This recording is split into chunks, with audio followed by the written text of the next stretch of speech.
So Mexico and Canada are growing a backbone, and they're going to teach the USA a lesson because Trump's just put tariffs on them. You know, it's so funny when I see the Canadians pontificate.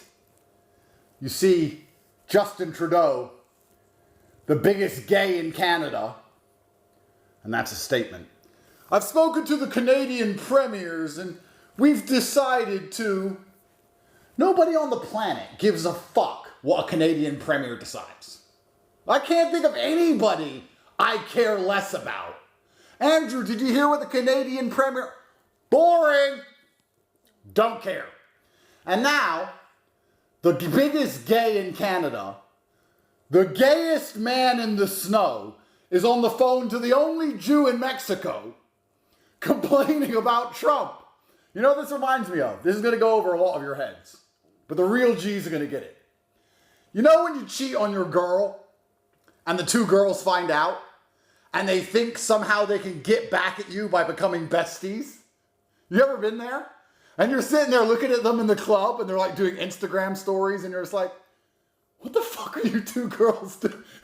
Like, what are you doing? This doesn't unfuck you. Becoming friends does not unfuck either of you. Why are you doing this? And they dance around together to prove how much they don't need you. They're in the club like, yeah, hugging. We don't miss you. We don't miss you. We don't miss you anymore. We don't miss you. And any man who's been in that situation knows how it ends. They're all tough guy when they're together, talking about how much they don't need you. But when they get in bed alone at night, they both text you on the sly, you know, hoping you don't tell their new bestie. And guess what happens after a few days? You end up fucking them both again. And that's exactly what's going to happen with Canada, Mexico, and America. They're going to fucking meet up.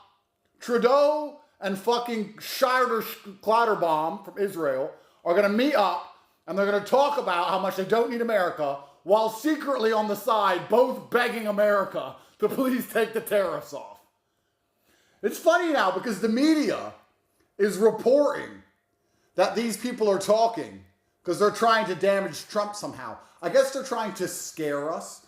Have you ever heard the media in history before this scenario talk about the fact that Canada is in touch with Mexico? Have you ever heard the media say, the leader of Canada is called the leader of Mexico today because I fucking haven't. Do you know why? Because nobody cares. Nobody cares if they talk. So I don't know why they're doing it. Hello, let me make it clear. To the only Jewish woman in Mexico, you can't get your fucking tacos to Winnipeg without it going through America. And to Trudeau, the snow gay, I'm sure there's a huge market for maple syrup in Tijuana, but you ain't getting it there without going through America. So both of you need America. So instead of meeting up and trying to be tough guy, like the two girls who got cheated on, and embarrassing yourselves with this media parade, what you should do is instantly capitulate. That's what you should do. You should say, we're sorry, sir. We're sorry. We know our countries suck, and we're sorry. We know our country is cartel-ridden, and we know we need you, America. Or, the inverse, we know our country's full of snow gays, and we're really sorry. You know what's actually funny about all of this? The Canadians were acting tough on Twitter. Can't believe America put a tariff in. Can't believe America taxed Canadians. Do you know who's taxed Canadians the most? Canada! Your own fucking people tax you into the ground. You have a 20% carbon tax. You get taxed to piss. You get taxed every time you fuck a dude, which is why you're all broke. It's a fucking tax fest so they can afford all the immigrants who don't work. So I don't know why you're complaining about American tax in Canada when your own people have taxed you into oblivion anyway. And now Canadians are going to complain at Trump, the only guy trying to restore honor and dignity to the Western Hemisphere, which by extension drags you snow fags up with us. And you're fucking moaning? You should moan at Trudeau, who locked you in your fucking house, stole all your wealth, wrecked your economy. Why don't you moan at that faggot? Absolutely unbelievable. Trump is a boss, okay? And these two little girls, in fact, I really would argue on a separate Tate speech, I might do it, that Trudeau is more of a woman than most female leaders. I'm going to do a whole breakdown on that.